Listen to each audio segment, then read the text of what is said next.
সরল মানুষকে সবাই ঠকিয়ে যায়, এইভাবেই হচ্ছে মানে মেয়েদের জীবন। সরল বলে সবাই ঠকাতে পারে, আর যারা গরল তাদেরকে কেউ পারবে না।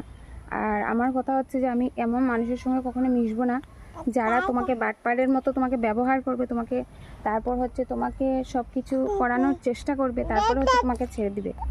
যেমন আমার বাড়িতে আমার কাজের মাসি একজন আছে, হ্যাঁ, ও আসার আগে 1 বার 2 বার 3 বার 4 বার 10 বার 15 বার ঘর ঝাড়ু, ঘর মুছ, তারপর ঘরের যে টেবিলপত্র এগুলো মোছামুছি বাড়ির সবাই মিলে আমরা করে থাকি, হ্যাঁ, ঘর ঝাড়ু পর্যন্ত দিয়ে থাকি।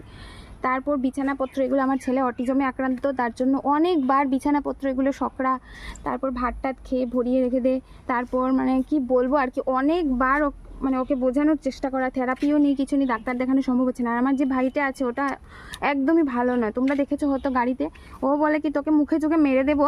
ওই আমার মেয়েটাকে একটু ধরতে বলেছিলাম যাতে করে ঘরটা গুছিয়ে ফেলবো, কিন্তু ও কিন্তু এই কাজটাও করলো না, সঙ্গে আমাকে গাল খাওয়ালো। কাজের মাসির হাতে গাল খেলাম, কাজের মাসি বলল তুমি এসেছো, তুমি আসার পরে ঘরটা নোংরা হয়ে যায়, এই রকমভাবে মানে অপমানিত হতে হচ্ছে। আর সব থেকে বড় কথা হচ্ছে কাকে বলবো, এই পৃথিবীতে কেউই কিন্তু স্বার্থ ছাড়া কেউ কিন্তু কাছে আসে না, সবাই হচ্ছে স্বার্থ। আর সব দিকে তোমরা ভেবে দেখবে যাদের উপরে মানে এসে পড়ে আর কি যে ঝড় ঝাপটা, একদম তাদেরকে একদম ঝাপটে ফেলে। আর যারা একদম ভালো থাকে তাদের উপরেই চলে যায় আর কি জীবনটা। তো এইভাবে হয়েছে আমাদের পরিবারের সকলেই, আমরা অনেক কষ্ট করছি, কিন্তু মাঝখান থেকে লোকের কথা এত আঘাত লাগছে আর কি।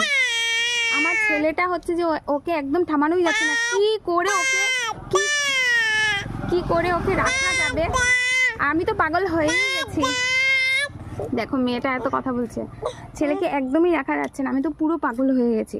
ও দিনের পর দিন একটা করে ওর উৎপাত বাড়ছে, দিনের পর দিন বাড়ছে, ওটা ফেলে দে, সেটা ফেলে দে, এখানে পটি করে দে, ওখানে পটি করে দে, একটার পর একটা বেড়েই যাচ্ছে। তাতে করে আমি কীভাবে খুশি থাকতে পারি তোমরাই বলো, তোমরা একবার ভেবে দেখবে আমার কথাটা।